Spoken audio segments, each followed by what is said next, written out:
Welcome to the United We Scan podcast, the podcast by rural carriers for rural carriers.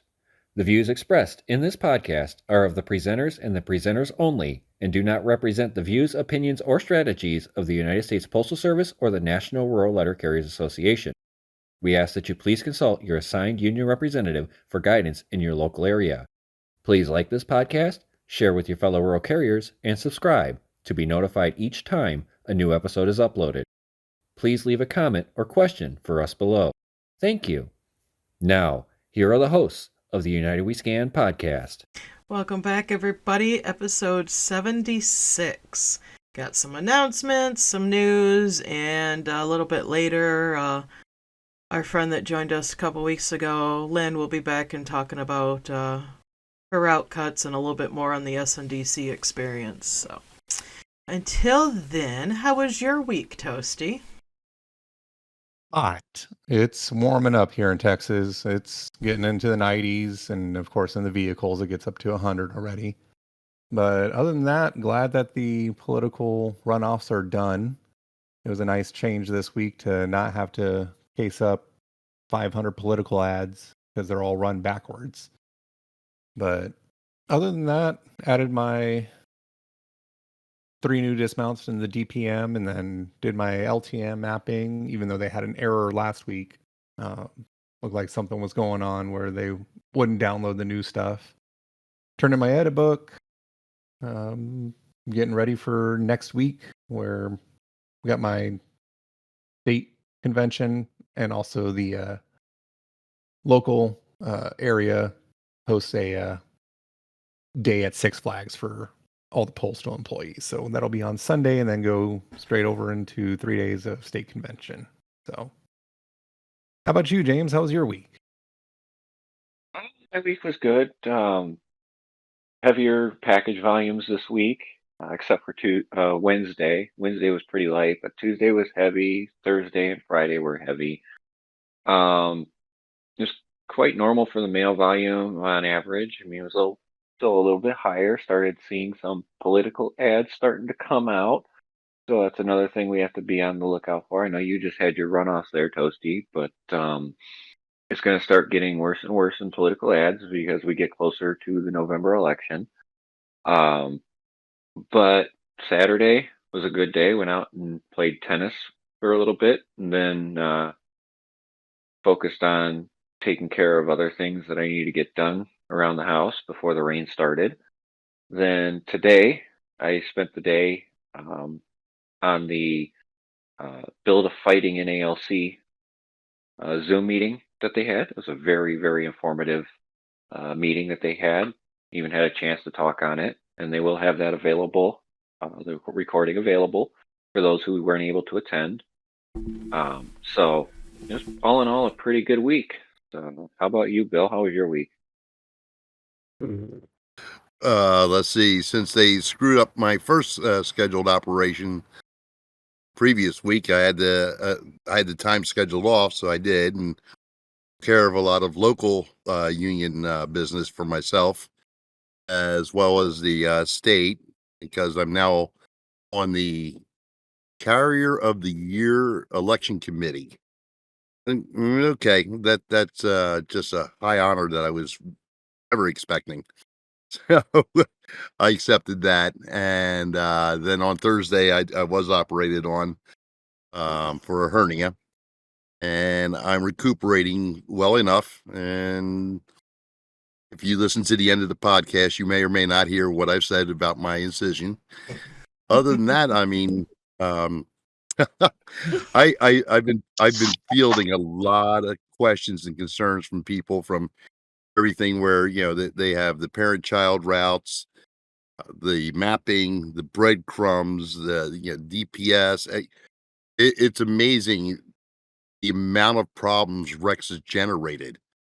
And if you consider the fact that they had over 10 years to get this thing off the ground, they have basically and miserably failed at getting this system correct with all that time and money they invested into Rex. So I'll have to say that I'm interested in seeing where this evening goes, because of the fact that there are so many problems, and I can't even figure out how in the world they're going to have these adjustments done in any timely fashion. And with that, I see Lynette's here. So, Lynette, how was your week? My week was good. Day after holiday was rough. And Saturday, it seems, I don't know about where you guys all are, but it seems like they hit us hard on Saturdays. It's like, geez, um, uh,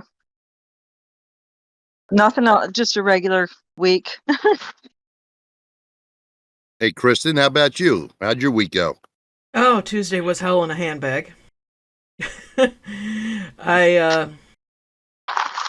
I ended up getting a parcel assistance Tuesday. I gave him all the dismounts for the back half, but I still had to stop and reload at the office twice. Once coming when I go from my north end, my first out of the route to the passing through town to the south end, I had to stop and pick up the last tub of smalls that I couldn't fit in for the front half, as well as another extremely large package for the front half.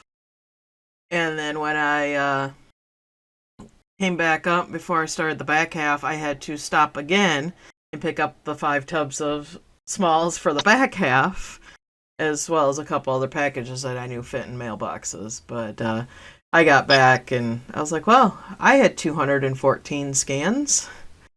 And the sub that took my parcels, he had 44. But that was a big help. So, but then Wednesday through Friday, I was training our newest RCA. So that was pretty much my week. And then Saturday was my bonus son's graduation open house. So we were over there. Gorgeous weather and hanging out with everybody for the day yesterday. Yeah, other than that, tomorrow's Monday, back to the norm. I have my route inspection on Wednesday, or not Wednesday, excuse me, Tuesday. Yay. And then Wednesday, Ruby's OB appointment. I'm working through Saturday, and then our state convention's Memorial and Caucus are Sunday evening, and business starts on Monday. So yeah, nothing too exciting going on. All right, so I've got a few announcements to make before we get this all started. And the very, very first announcement I have to make is that with the prevalence of state conventions going on, and especially with Michigan's coming up this next weekend, our regularly scheduled recording will be done Saturday at 7 p.m. This coming Saturday at 7 p.m. Eastern Time, because most of Kristen and I will be at our state convention on Sunday at 7 p.m. So we're going a day early on the recording for the episode. So if you're in our audience and you want to hear our live recording, you just Saturday at 7 p.m. Eastern in our Discord server, we record live. So feel free to join us there. Hashtag shameless plug. Announcement number 2, we're still looking for people to walk with us. Some of us are still looking for people to nominate us for the national board or other things involved with running for office. So if you wish to help us out with our campaigns, get a hold of us, message us, Discord, Facebook, somehow like that. Let us know. And lastly, our merch store. You can get shirts and political campaign items if you want to wear them for national convention. Order them now, get them now, because it takes a little while for them to make them and send them to you. So the earlier you order, the better. Plus, there's also the merchandise for the podcast on there as well. So please feel free to do your Father's Day shopping there if you'd like, or other items. So those are my announcements for right now. You guys have any announcements you want to make? I was going to say, if anybody has any ideas for other merchandise that you'd like to see available, please shoot us a message or an email, and I'll look and see if it's something that we can put on there, since everything is pretty much made to order. And then, because I know some of us, we were talking, Toasty and I and my daughter were talking about like quirky postal sayings on like baby onesies and t-shirts and stuff. We were joking around about that on the drive from the airport to Midstate. So, yeah, stuff like that. If you guys got any ideas that you'd like to see, and I'll be more than happy to see if we can get it up there. All right. So our latest edition of the National Rural Letter Carrier magazine came out. Just announced a few days ago it came out for June.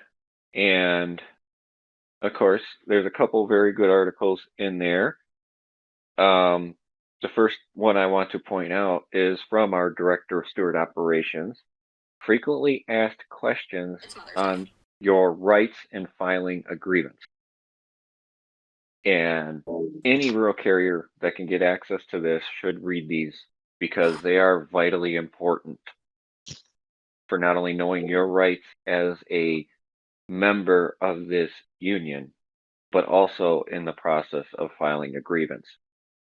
You have to be careful and take it with a grain of salt. Do your own research with anything that you read or anything you listen to. But that is a very good article. There's also a good article about the Senate Homeland Security and Governmental Affairs Committee holding a hearing on USPS oversight. I actually had the opportunity to listen to it live. But the one I wanted to talk about today is our wonderful article from our president. USPS is the largest and most unionized entity in the U.S. Now, I had asked if everybody had read it, and not a lot of people have, because the magazine hasn't come in the mail yet for some people. But I want you to think about this. In his article, he posted that the NALC has been negotiating for more than 15 months on their contract. And we have only been negotiating for a few months, just prior to the expiration of our current contract. Sure, they can talk about they were negotiating and talking about it prior to this. But, Bill, what is your take on how long it's taking the NALC and our union's efforts towards contract negotiation? Well, in regards to our brothers and sisters in the NALC, it would seem to me that there are substantive issues that are trying to be addressed, not coming to a compromise.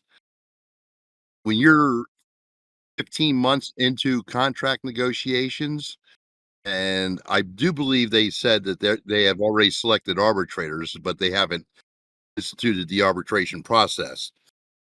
The fact of the matter is that either the NLAC is asking for ridiculous increases, or the post office is denying any increases in light of their business model that has basically failed for the last 5 years, if not 20. But in the last 5 years, it really has taken a downturn in regards to our profitability, even after having,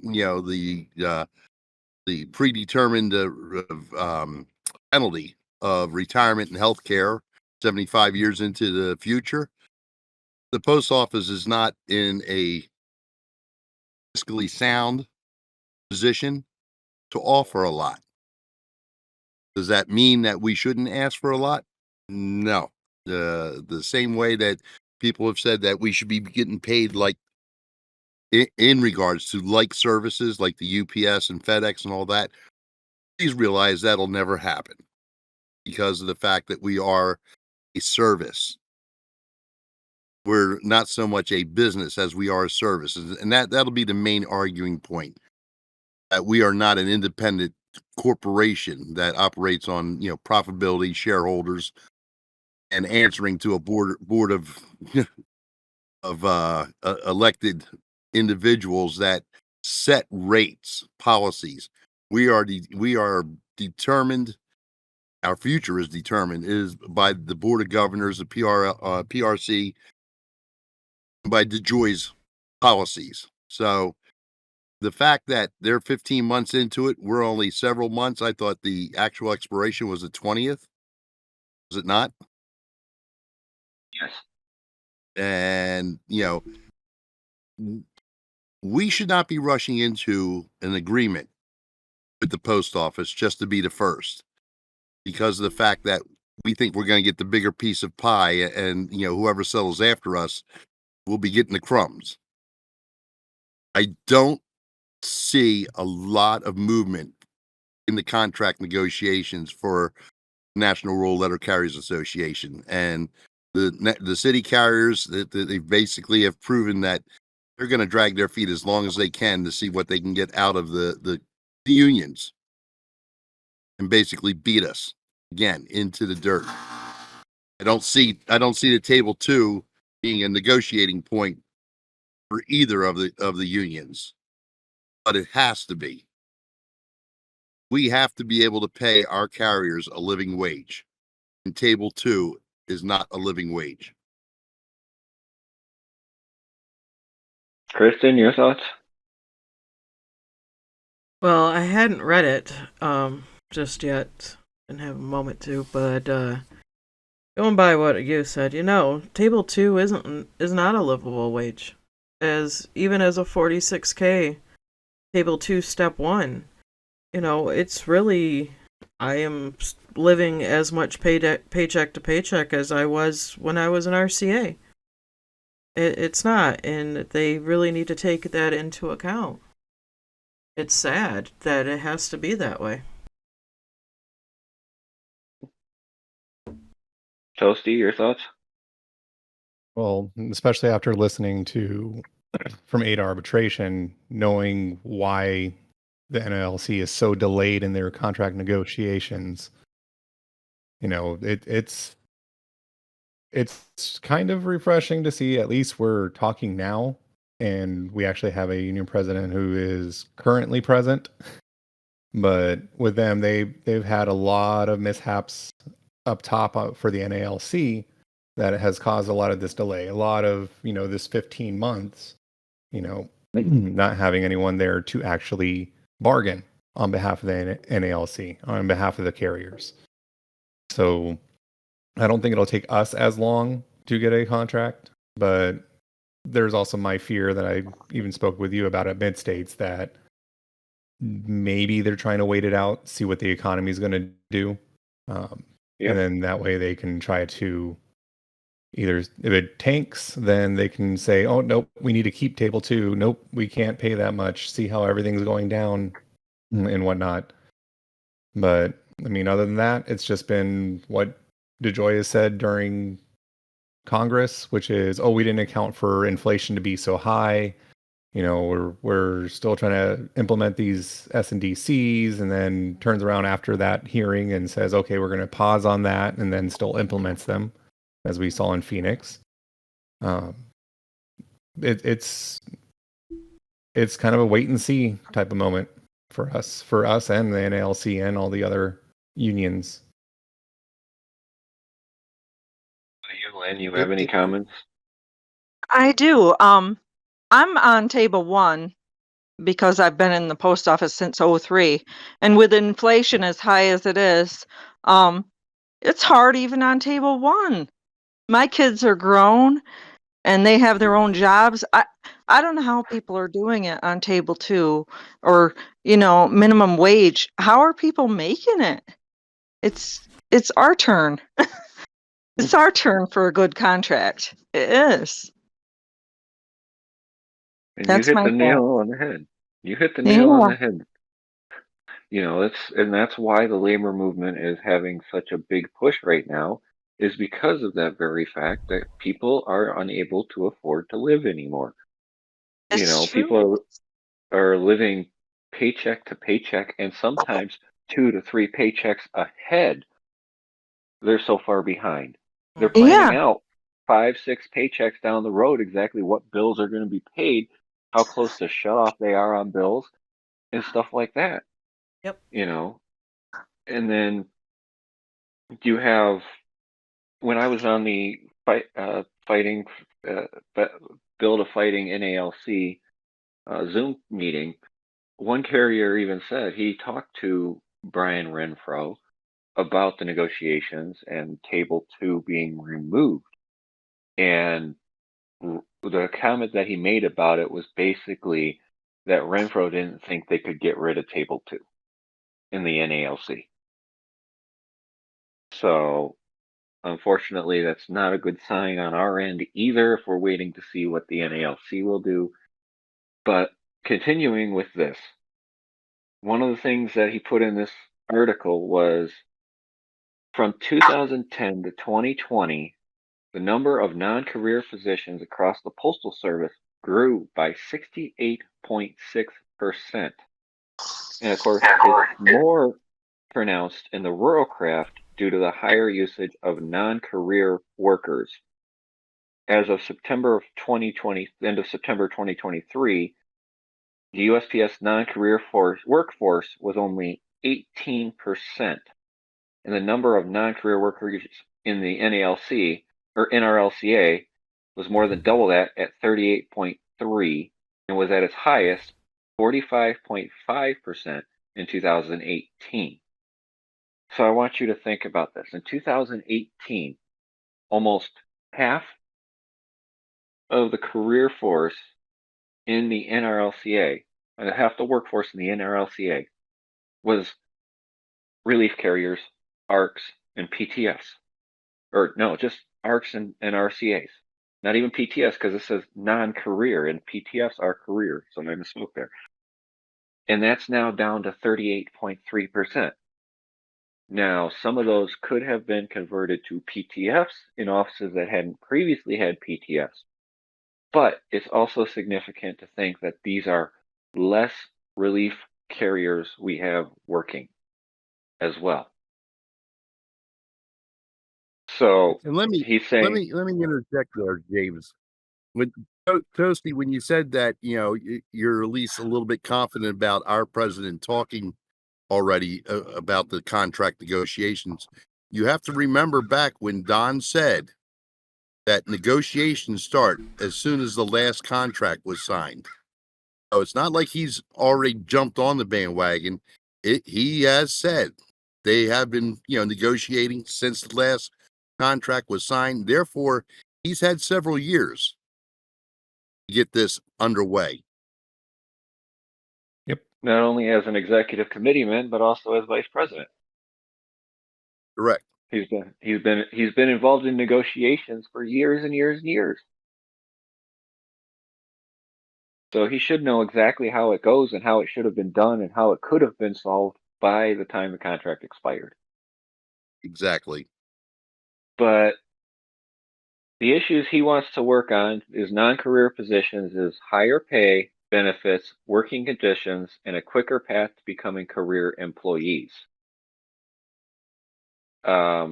And he also says, we also have proposals that address the needs of our career carriers for better pay and leave replacement coverage.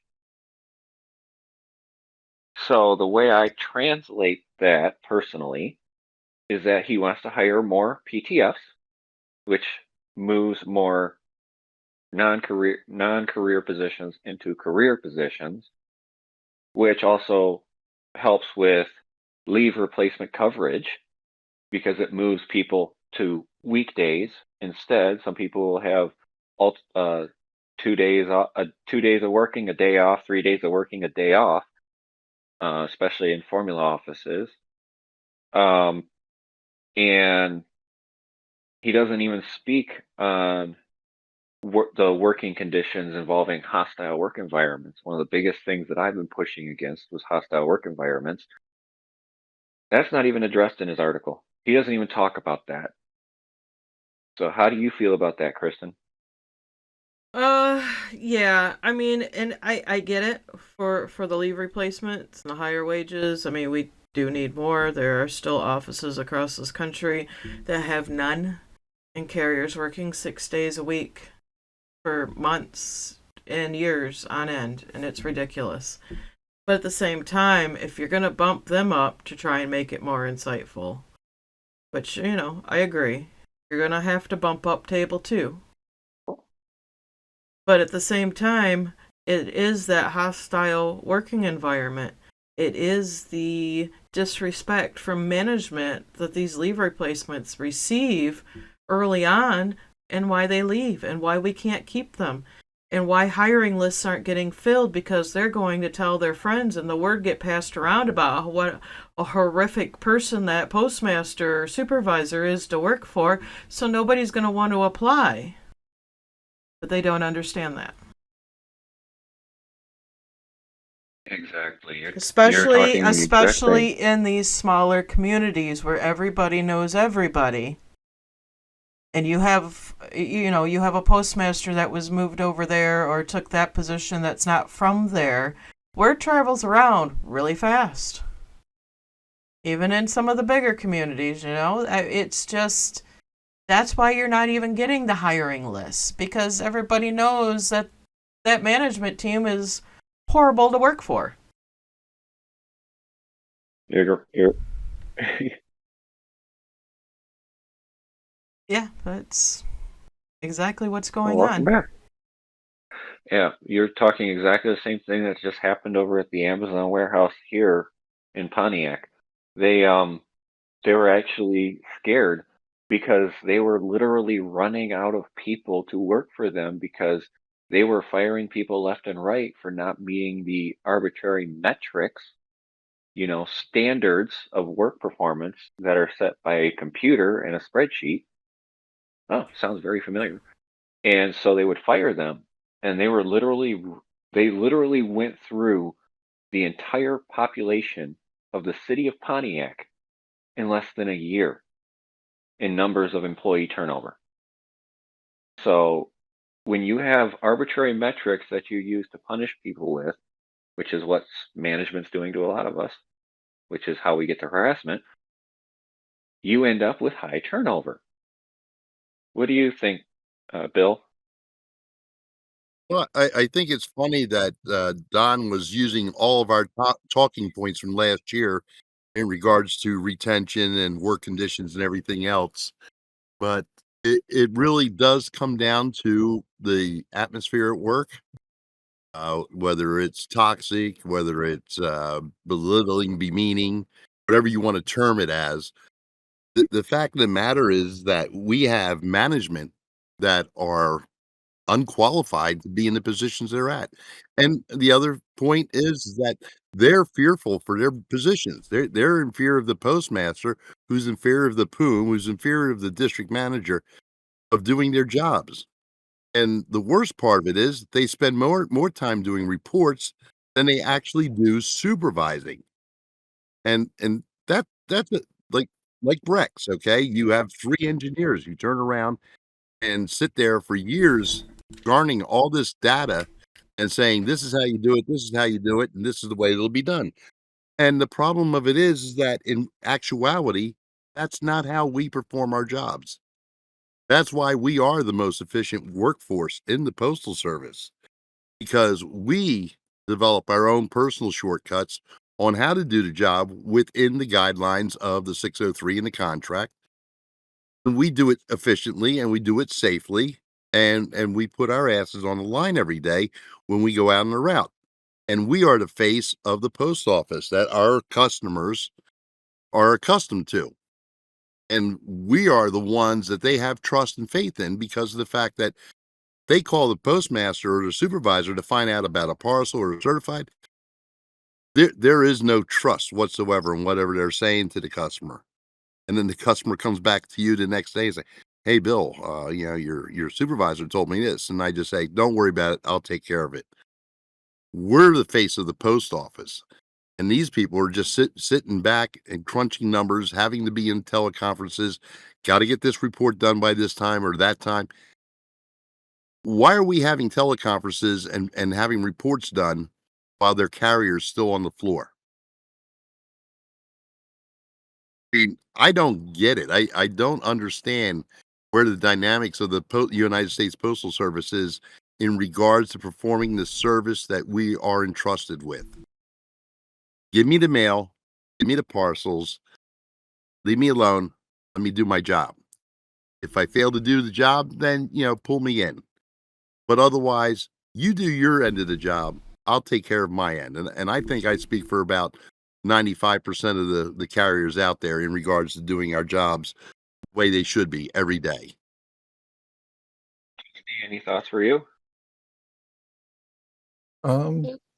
Basically, y'all covered it all. I'm grateful, and I mean everyone that's retired in my office has been pretty grateful about our supervisors. Just basically, they'll say like, "Hey, this is what's coming down. This is what they want y'all to do," and we'll just file, or we'll say, "Hey, it doesn't not supposed to be done that way, this and that," and they're like, "Okay, well, I'll go ahead and contact your ADR and get a hold of them, and we'll talk it out." And then usually it gets resolved pretty easily because they know for the most part we know how to do our jobs. Like Bill was saying, we found our own little shortcuts. We found our little ways to do our routes efficiently. Stay within our 20/80 hours or 22/40.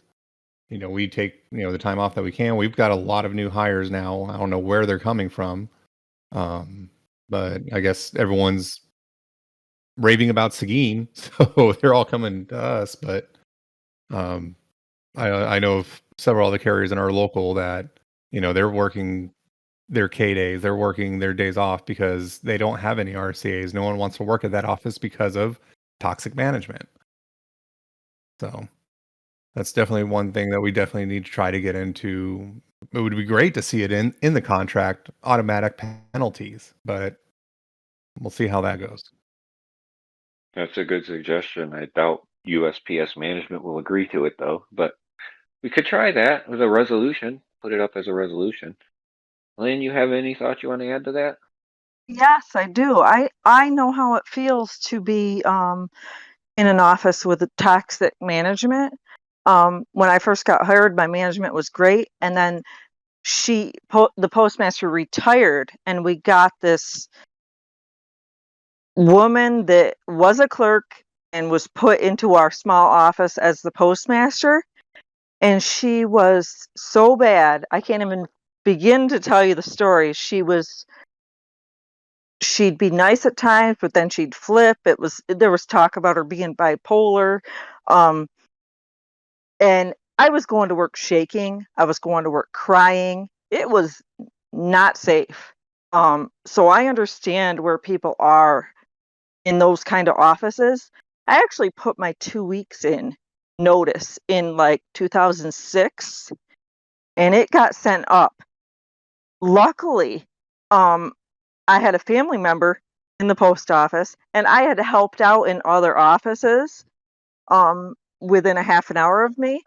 And that office got a hold of me and said, "What are you doing? You've helped out up here. You can transfer here. You don't need to quit. Transfer here, please. We have an opening. We'll take you." So that 2-week notice was pulled back, and I transferred to Endicott.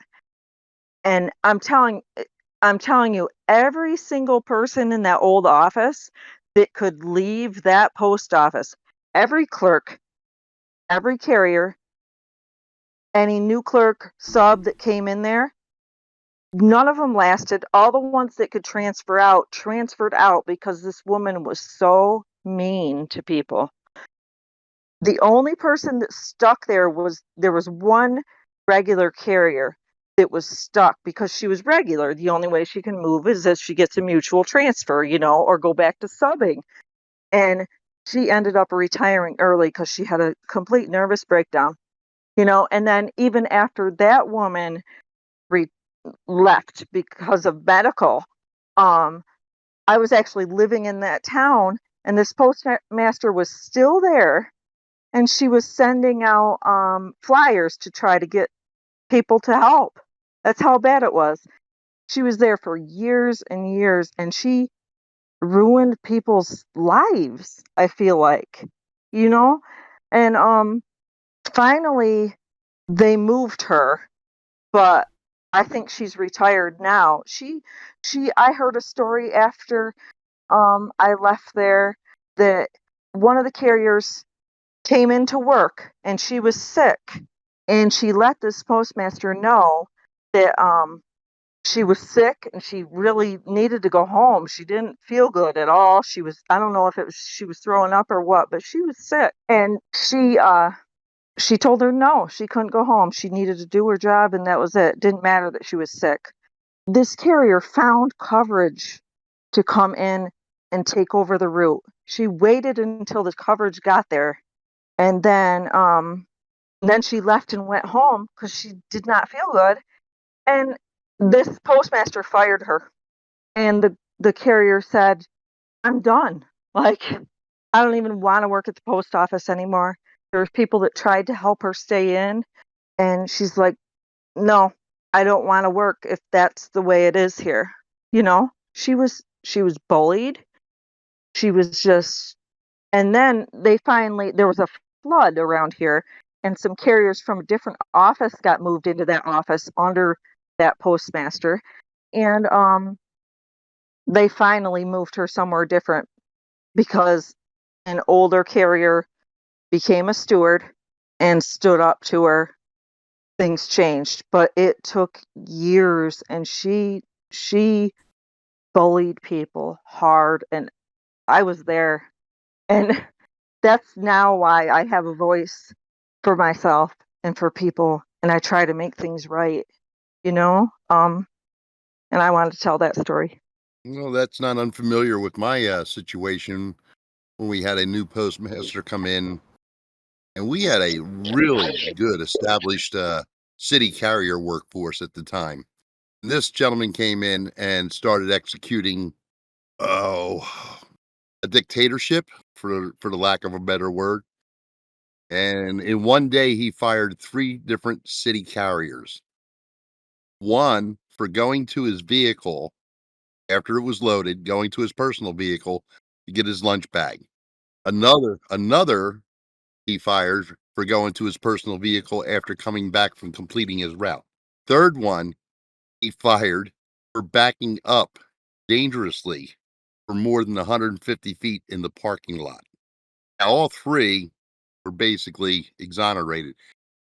In the next week, 14 city carriers with more than 30 years of experience retired. Weren't going to tolerate that type of atmosphere in our office. 14 carriers with 30 plus years up and left early. My personal carrier who delivered to my house told me, he says, "No, I've got 32 years in." He says, I'm 64 years old. He says, "I don't need this horse shit." And Tim, I don't blame you. And he was gone in 30 days. I can't tell you how many times people will walk by you and go 14 days, 11 days, 9 days, counting down to when they were getting out of there. Yeah, that the hostile needs to be addressed. It's sad, and unfortunately it comes from the top and works its way down. And until unions, and I'm gonna say plural, start pounding on that more and more and more, they're basically breaking USPS from the inside. Exactly what they're doing. And it's scary because, you've got people on table 2 who are trying to find second and third jobs, but yet, they can't even do that because of the fact that their scheduling is so screwed up in regards to being sent to other offices or being called in at the last minute. Don't call an RCA up at 10 o'clock, tell them they have to come in a covered route. That doesn't fly, folks. But you can't plan to generate extra income to support your family if you don't know when you're working or how long you're working. I mean, even if you had a normal schedule, if you're an RCA, oh, we have 2 open routes today. You have to take half of this one and set this one up. And it's 7 o'clock and you're going home and you're beat and you're still poor. Oh, I know that one. I know that. I know that. And then one. add on top of that vehicle maintenance if you have a POV route.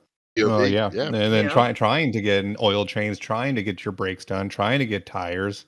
You're hoping that you can get to the tire shop in time to fix that flat that you had. Or It's- even as a regular, regardless of the table, but even more so table 2 regulars, POV drivers who don't have leave replacements available to them, working 6 days a week. It's the same thing. Yep. The only day off is Sunday, which most mechanics are closed on Sundays.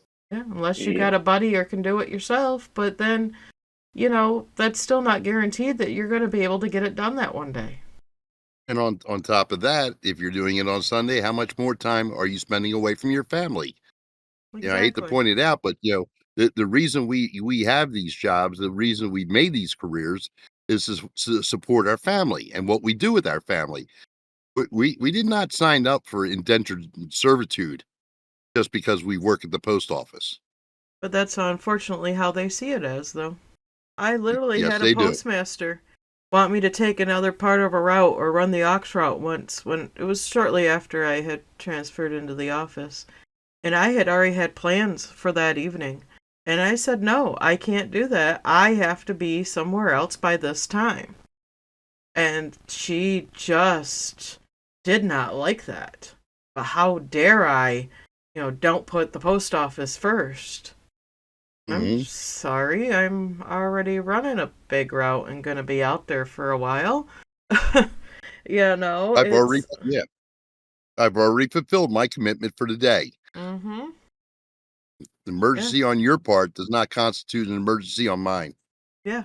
Lack I of mean, lack of preparation is not your lack of preparation is not an emergency on my part. well, I had that same postmaster. I had just got back, I think it was from state convention, and I had steward enhancement training, and I had an approved leave slip for steward enhancement training, and I was halfway there when the postmaster calls me and tells me that she needs me to come in and run this route because she just had to get rid of this other newer RCA, and excuse me, and I told her, yeah, no, not happening. Well, that's not gonna, and it was gonna go on my record. I'm thinking, I have an approved leave slip. You talk to the supervisor, not me. You know. But yeah, I mean, it's the biggest issue I think with the retention, especially, which is then turned down into the hiring, is not always the wages, but is definitely the management in those offices. I agree. Let me throw two statistics in front of you. Since the Great Postal Strike of 1970, there have been 18 instances of where harassment went too far. I've talked about these incidents before, but there is another statistic I need to put in front of you. President Maston likes to talk about how he's been in the industry for 30 years. In the last 30 years, there have been 8 of them. So that is between 1993 and now. That means there were 10 of them prior to his joining the Postal Service. And I'm just going by the statistics I could find online about how long he's been with the Postal Service. It's just not an accurate account. Please don't shoot me on that. But I want to also put out that 2 of them were close to Don Maston in California. So it's been a continuing issue that we've had with the Postal Service. It's part of the reason why we had the Great Postal Strike in the 1970s, which was a wildcat strike by carriers. But those statistics are alarming in general. There is no other country's service that has had this many instances of workplace harassment going this far. Granted, we have craft unions and things like that, but what is that telling you about how our leadership in the union has looked at managerial harassment and how has management looked at managerial harassment? If these many incidences, 18 incidences of going too far, how many of them have not gone this far but have been just as bad in terms of how they treated the employees, or even worse than how they treated the employees? Those are some statistics you need to have in your mind. Now, finishing off his article, he does talk about the latest Bipartisan Protect Our Letter Carriers Act, which we support. because it helps with protecting our carriers, although it does add an expense to the Postal Service in terms of new electronic locks to replace the arrow keys, so it's less likely that somebody's going to steal the arrow keys from a carrier, and harsher penalties for those who mess with letter carriers. We are hopeful that using that law alone can help us use it against management that perpetrates crimes against carriers. And then the last thing in the newsletter that I want to bring up is in the Director of Labor Relations article about the RCAM, which is not a complete and fully truthful document yet. But at the end of her article, she changes topics and goes, "We continue to receive calls from carriers that management is not allowing mapping or that they are not recording the safety service talks in RMSS. Those issues are grievable." And then she includes a sample grievance on each issue included on the following page. So make sure you reach out to your steward and submit an original grievance form to them. That is important. Mapping is extremely important. I just had to redo a couple boxes on mine because they had been moved, one due to failing support system in an area that they couldn't have it anymore, so they moved the boxes. And another one, a guy got congressional approval to get his box moved to a spot that was basically unsafe 3 months out of the year. So he won't get service for 3 months out of the year, but that's his problem now. Mapping is your money. Do your mapping, right, Toasty? Yes, do your mapping, especially since last year, especially with the other part of the article or part of the magazine where he talks about filing that step 4 grievance on interim route adjustments. For me, I went from 41K last year up to 44 in the next mini meal survey to now beyond 48. I didn't get paid any different between 41 to 44 or 44 to 48, even though the week after the second mini mill survey, I opened up 2 dismounts because people moved into those new builds that were in 2 different neighborhoods. Actually, it was 3, now that I think about it. Wasn't paid the difference, going from 41 to 42, and then 42 to 43, and then finally 44, for the dismount distance, the collection boxes, the CBU key turns, and as I added more addresses that are in different CBUs, that adds more time. We used to be able to do that in the 4003. We don't get that anymore. It's supposed to be done through the now quote unquote E4003, which is your DPM and LTM. So when you do your mapping, make sure that especially before the mini mail survey, go through every address. If it's just, keeping updates right now, for me, adding the 3 new dismounts now that I have from this past week, map those where the addresses are. And then as more people move in, update those. But before the mini mail survey, make sure that you go through the entire thing.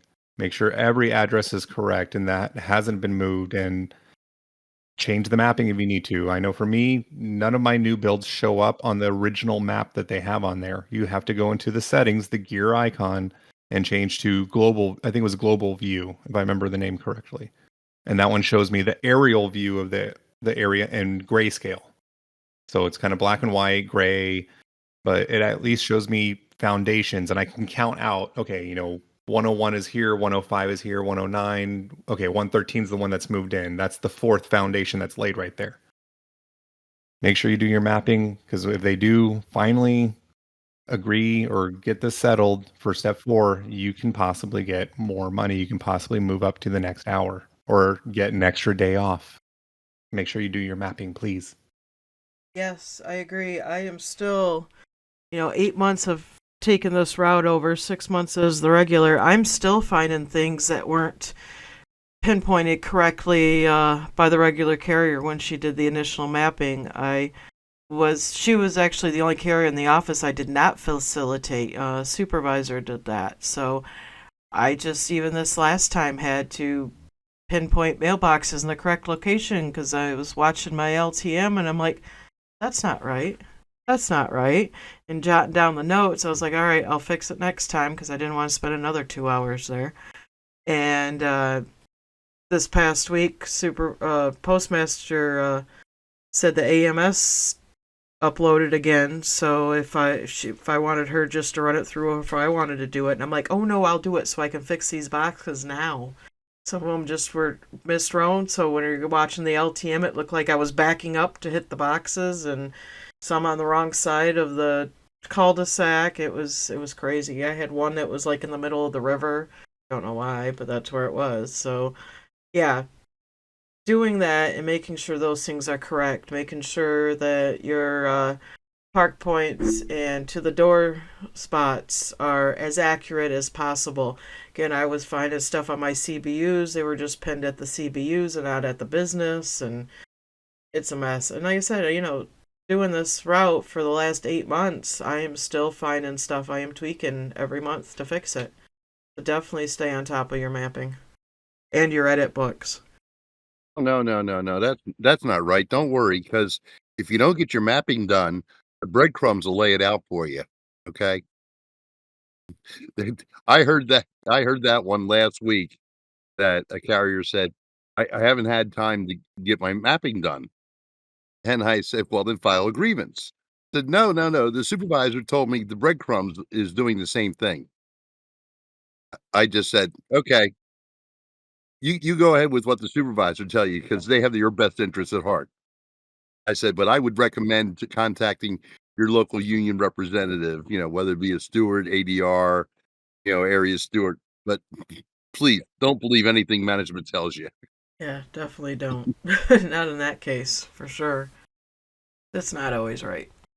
All right, I'm going to pull Lynn back in for some talking about more that you made your notes on for the S&DC and your route Lynn. cuts.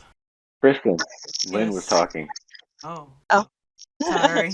I had it muted for the background noise on my side. I'm sorry. I just wanted to say, in life, people say you don't have the time to do this. You don't have the time to do that. It's important. You have to make the time, or you're never going to have the time to do it. Just make the time. You're protecting yourself. Please. That's all I wanted to say. Exactly. It's your money. And if you don't do your mapping, number one, you're leaving money on the table. And if management is not allowing you to do the mapping, you need to grieve it. And grieve it every single time, every single month. It should be done near the end of the month, every month. And you need to be present. And they should allow you to do whatever needs to be done to your route.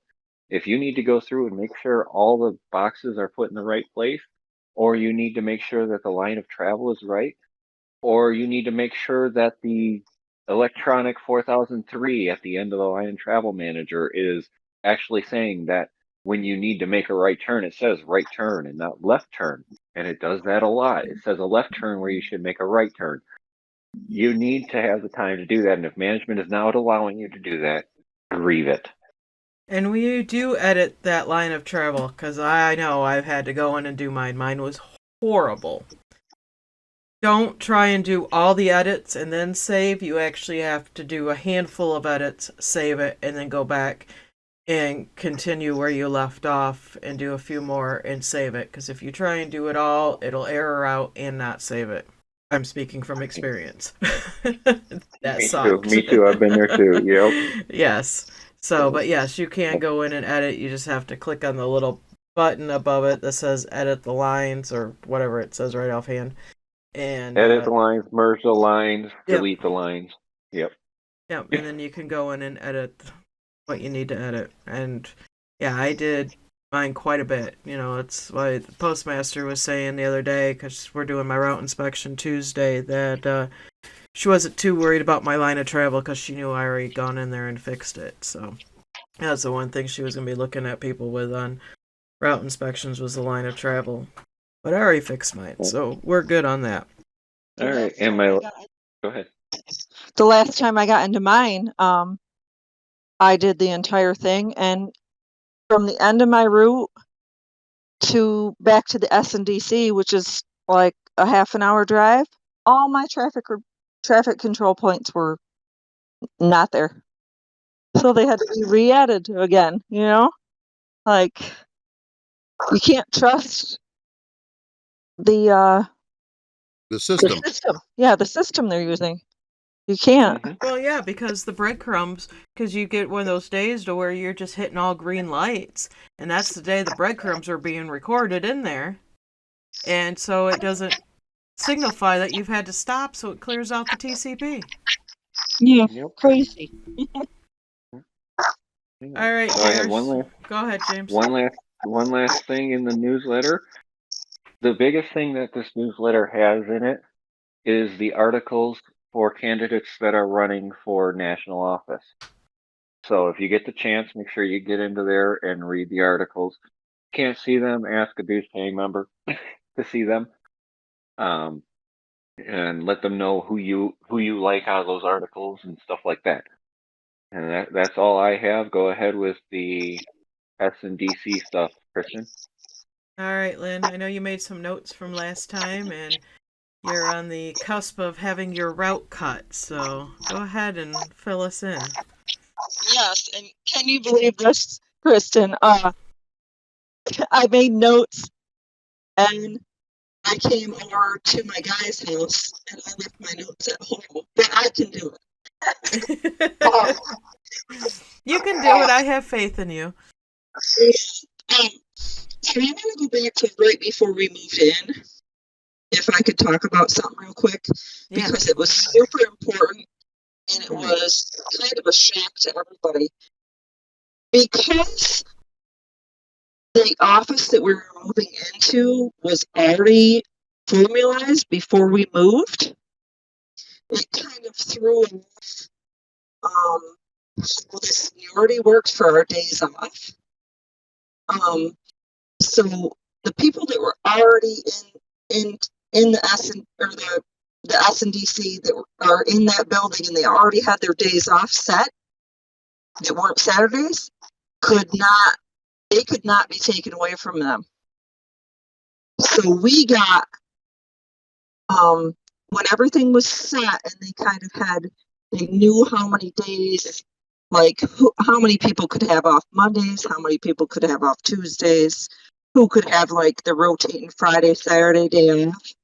Our office was sent a list of there's this available and this available, and then we each had to send in a paper to choose what we wanted, like first, second, and third choice. And I was senior in my office, so my first choice was I didn't think I was going to get Saturdays, even with being senior in my office, because I'm going from 6 carriers to 38. I had high hopes that I would get Saturday, but I was going to be good with having every Monday off. You know, I would have liked Mondays off. It's a busy day, and I didn't even get Mondays because the office was already formula. My choice was, and I still got a pretty good choice. I got the rotating Friday, Saturday. So I work 1 week, I work 6 days. I have Sunday off. The next week I work Monday through Thursday and have Friday, Saturday, Sunday off. There's not many offered. I don't know how many there is in our office, but it's different everywhere depending on how many subs you have. And I got the Friday, Saturday rotating, and all the other 5 carriers in my office had to choose either Tuesday, Wednesday, or Thursday day off. Now, fine, everybody's doing well with it, but there is a carrier in the S&DC that has only been regular 2 years, and he's got Mondays off. He got Mondays off before I got it, and I've been regular at this time 9 years. It's just a little thing that I don't know. I don't really completely understand it yet, but if this S&DC wasn't formalized before we moved and our move-in caused it to go formula, that wouldn't have happened. But because it was formula before we moved, those days couldn't be taken away from people, the carriers that were there. which is understood completely. But I just wanted to talk a little bit about that first, because the last time I talked about this, I wasn't prepared. You're roboting a little bit, Lynn. Oh, I'm sorry. I wasn't really prepared the first time I talked about it, and I forgot to talk about that part, which it was a big deal when we first heard, because we were all used to having our own sub still. We were pretty good office in the office before we were moved to S&DC. So on the cuts, I was a 48K, still am. They're cutting 85 boxes from me. They're giving part of it to, they're giving it to 2 different routes, but they say they're only cutting me down to a 45K, which, you know, I'm kind of happy with. They could have cut me to a 43, but I honestly knew they couldn't cut much for my route, because 10 years ago, management in my office dissolved an aux and pretty squared up the 6 routes in my town. So they were pretty clean. There wasn't much that was touching other routes. So they cut those 85 boxes off mine, gave 1 road to a guy that is already doing the other half of that road, and then another road, which is the most dangerous part of my route. There's accidents constantly. People treat it like it's a highway, and it's a curvy road. There's no shoulder. So I'm definitely gonna warn the younger girl that's getting it. But everybody's pretty, I mean, you have to take it. You have to try to stay positive, and because there's nothing we can do with these cuts. I didn't want it, but I'm accepting it. Some of the other cuts that's happened, I've heard another town in S&DC, there was 2 that were overburdened. They're taking a bunch off both of those routes, and they're giving it, there's an aux that they're building up. They're actually kind of happy that they're going to be, they didn't want it at first, but they're actually kind of happy now. And the guy, the one carrier, he's a great guy. He listens to this every week. His route was cut a bit and given to the aux, and the higher level management guy actually cut his route, but made the mileage go up somehow, because he made it, he's driving it in a different way. It's and they also cut a route that wasn't even supposed to be cut. They cut her like 10 boxes because another route had 1 box on there, and she had 10 boxes on that road. So they took them all away from her. She was not a 47 or a 48. But they say, oh, it's not going to affect her evaluation. We're going to take it off here and give it to this carrier to make it more clean and more efficient. And there are also talks. There's also talks of it doesn't matter if you're a 47 or a 48. We're coming into these S&DCs and we're optimizing all the routes.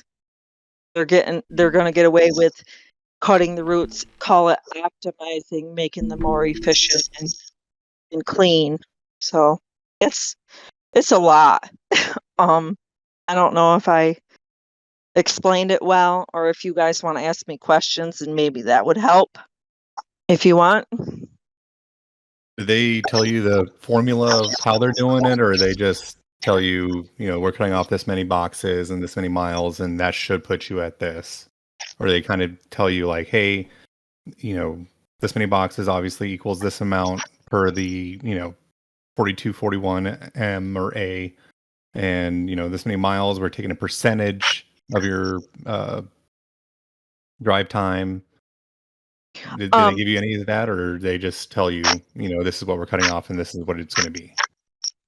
I did not get that information yet.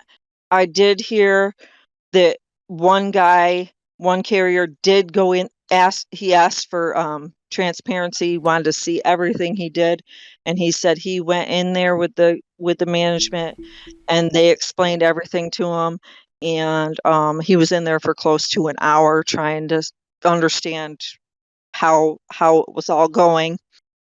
I didn't ask for it, but I also heard that when the root cuts happen, we are going to get a packet to try to explain it, and have everything down. And I don't know what that'll look like. I also heard one of the other carriers asked to see how they got that, and management said, well, we don't have the time. It's good. It's not going to hurt you, so it depends. You get some people ask and they don't allow it. Other people ask and they do, it seems. I didn't ask. I'm just going to wait until I get this packet, I guess. The root cuts, they haven't happened yet. They're saying the end of June, beginning of July, maybe. So it's all in the works. I don't know how we're going to be notified. I don't know if they're just going to say, oh, here's your new set of labels.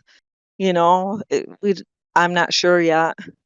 The guy from higher level management is not in our office anymore that I know of. I think he went back home and he's working on it on the computer, I'm pretty sure. So it's a lot. It's Yeah, because the only thing that I could even think of when they were doing these calcs is do something like the 4241M, which if you copy and paste all the numbers and put them in, you can kind of see how much you're going up, how much you're going down.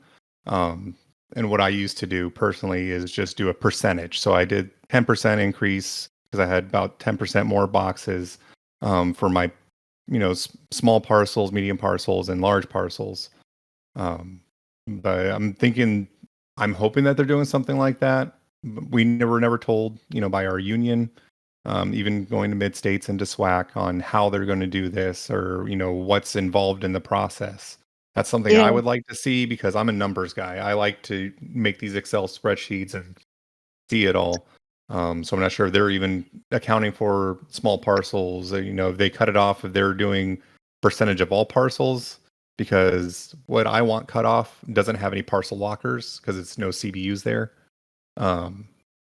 So I'm not sure if they're going to even account for that number or if they're going to mess that up and it'll jump me back up once the next mini mail survey happens. But I was just trying to see if they had given you anything yet. But when they get that packet to you, I guess go ahead and hop back on again and let us know what it says. Yeah, I can ask tomorrow and let you know. I can ask the guy that actually told me he went in and spent an hour, and I can ask him what they showed him and everything. Sounds good. Actually, I'm off tomorrow, Tuesday. I got a question for you, Lynn, in regards to the RCAs. How's this affecting them, if it is, because of the fact that, if they live on the other side of where they used to deliver, post office wise, now they're traveling even further to get to work and, further to get home at the end of the day. And this is a question you probably won't have an answer to, but now that you've combined it into the S&DCs, does that mean they have to reconstitute the 50-mile rule for RCAs? I don't know. It's definitely, it's a longer drive for me. It's a longer drive for some people. Other people, it's a shorter drive. But RCAs, it's harder on them. They don't know their schedule, and I don't know. I could ask that to management too. They really. I didn't know if you've had any losses of subs because of the conversion into the SD&Cs. We did lose a bunch from our office. It was my sub actually got a job with New York State Finance.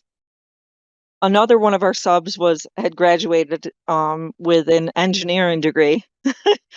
So, what was our other one? Oh, we lost a sub, and it wasn't right, in my opinion, in a lot of people's opinion. He was working. He was a good worker, and he was fine with working Saturdays and most days, but he couldn't make it on the sub, just the sub money alone. So he got another job truck driving, and it wasn't possible for him to work Sundays, which I get why management had a hard time with it. But we had just moved to the S&DC, and he was totally told them about it, and he was on the list. And at first management said, it probably won't be that big a deal at first because we got quite a big list for the rotating Sunday work, we rotate through, and you're not going to come up on it every week, but at some point you're probably going to he's like, I want to keep you, but you're probably going to get in trouble at some point if you can't be here on a Sunday. And the sub was like, okay, I understand. So I don't know the whole story, but he talked to someone in the union. Union hadn't even got back to him yet. And one morning, him and I are walking in to work. We walk around the corner to where our cases are. His case was only 2 down from mine. And there was a different sub working on it. And I'm like, Rob, what's going on? He's like, I don't know. I guess I'm done. And management came over, and management just said to this carrier that, don't do this to me. It's not right. You can't do this. You can't not be available on Sundays, because then I'm gonna have carriers that are gonna be having grievances. And they pretty much forced him to sign a resignation paper. He hadn't even come up on the Sunday for his turn on a Sunday yet. And they just kind of made him feel like, you're not needed here anymore, and he was a good worker. He's had young kids, and I don't know. It wasn't right, in my opinion. What do you guys think of that? Oh, That's we had exactly a why. situation. Go ahead, James. And that is exactly why we need a steward in every office across this country. It doesn't matter if it's a 1 route office, a 20 route office, an S&DC. There needs to be at least one steward in every single office, and they need to have the ability to stand up to management, tell them to not do that, and file a grievance on behalf of the carrier. Yeah. Well, he signed the resignation paper, and he gave me and another carrier in there a hug, and he's like, I'll miss you guys, And I'm like, I'll miss seeing you too, I appreciate your help. You were a good worker. And I don't know how many kids he had, but he was just trying to make it, And there wasn't one day that he wasn't available. He was there. He came to work when he needed to. He didn't do anything wrong. Well, we had a situation with an RCA who would work Saturdays and would work every Sunday. And he had a full-time job Monday to Friday. Some of the other subs complained about the fact that, he wasn't available Monday to Friday. Now, he ran into a problem on Sundays because of the fact that his mother had gotten ill, and he was calling out on Sundays. So they said that we can't keep you as a sub. So we're going to, release you. And he says, oh, basically fire. He says, but I can come in Sundays. I just can't promise to be there Saturdays and Sundays. I have to pick one day or the other. So I explained to him, I said, well, just become an ARC. That way you come in Sundays or holidays. Whatever. And management was totally against that because of the fact that they needed him to be more availability throughout the week. which for 7 years they didn't have a problem doing this in violation of the contract.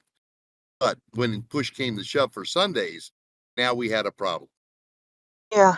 And it just smacks of the indifference because of the fact that it didn't fit their scheme. Yeah, all that time, that guy Mhm. was a good worker, and they turn around and do that. They shit on them. Yeah. And you don't have to edit that one, Kristen. But we're over an hour now, guys, so we're gonna start winding this down for tonight. So Lynn, you Okay. got anything else you wanna send off with for this evening? Sure, just something short and sweet. Please stand up for yourself, people. Carriers, just make sure you're mapping, make sure you're finding out, not just you can't just ask management something and get the right answer. Ask a bunch of people and see how many different answers you get. And just get a hold of your steward, get a hold of someone that knows the contract, and please, please protect yourself. Have a good night. Toasty, your send off this evening. Prayers up for all the carriers affected, these past couple of weeks through tornadoes and these crazy storms as the weather continues to change. Reach out if you know some people that were affected, see if you can host a meal or if they need some supplies or whatnot. I know several locals are posting their own things and their own Amazon shopping lists and whatnot. But other than that, I know for me, one of my biggest things now with the heat coming in and summer rolling in is hydrate. Make sure you hydrate. If you can, try to get the zero sugar or low sugar Gatorades, Powerades, even off-brand sports drinks to help replenish those electrolytes. Drink water, lots of water. I've heard great reviews about Liquid IV. Make sure you take care of yourself. Don't wait for management to put out the HIP training. Make sure that you know what to do. Identify the signs of heat stress and heat stroke. Stay safe out there. James. We talk about managerial harassment and problems within the Postal Service a lot. And there's not to say there aren't good managers out there. It's not to say there aren't good employees out there. It's not to say that there aren't, diamonds in the rough, unicorns, whatever you want to call them. But it beholdens us to know what our rights are, where we stand, and what we can fight against. And it starts by learning yourself and getting involved with your designated union representative. As it stands right now, as soon as we're done recording this, I have to get off of here and contact a district representative in another state about an issue that I just found and try to help protect the carrier's job. So, with that said, I'm doing that just to prove that no matter what, we're all in this together. Thank you, James. Bill? Well, hats off and kudos to James because you don't have to be a steward to be able to help somebody. Of course, you should go through the channels and contact your local union representative as per the ad hoc from our national steward system. But you can reach out to carriers around you, on the work floor, people that you know on Facebook or any other media platform, and get the information, get the help. Ruralinfo.net. There are so many sources of information that you can glean what you need in regards to protecting yourself. And I think that's the most important thing is that, like Lynn said, stand up for yourself. You have to protect yourself. If management's telling you something, it's because it's in management's interest, not yours. I have not seen a person in management in my office in 20 years that would step up for us. And that's a shame. First supervisor I ever had went to bat for us day in and day out for the 5 years that she was there as our supervisor. And I miss that. And I'm so sad to think that I'll never see that again. But with the upcoming collection at the National Convention, maybe we'll have a national board which will enforce that ideal, that we are to be protected, that we are to be educated and promoted as an essential service to the United States Postal Service. And hopefully people will stand up for themselves.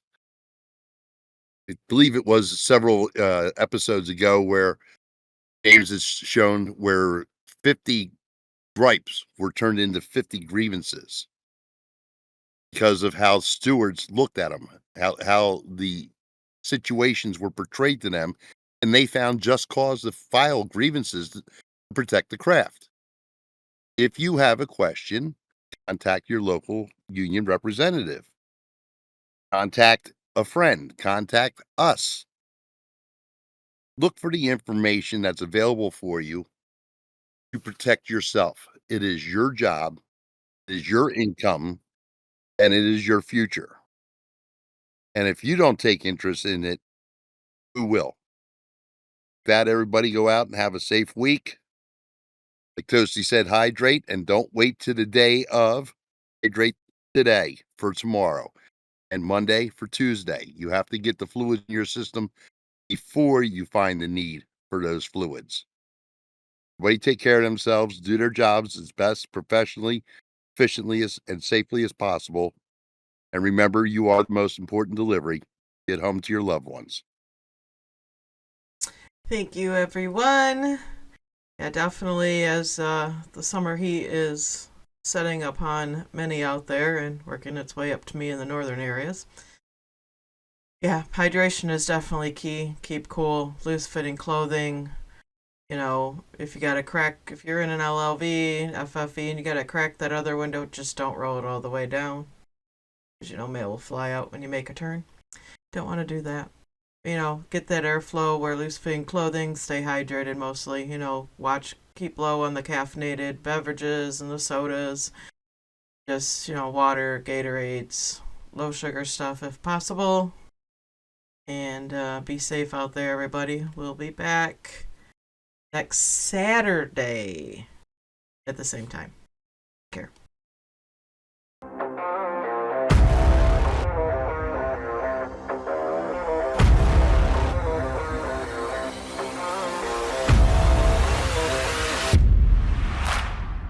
A mini C-section right now. That means we'll be precedenting. Something like that.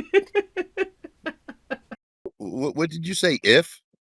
I said when. I said when. Did you not hear me clearly? Do I need to enunciate a little bit better?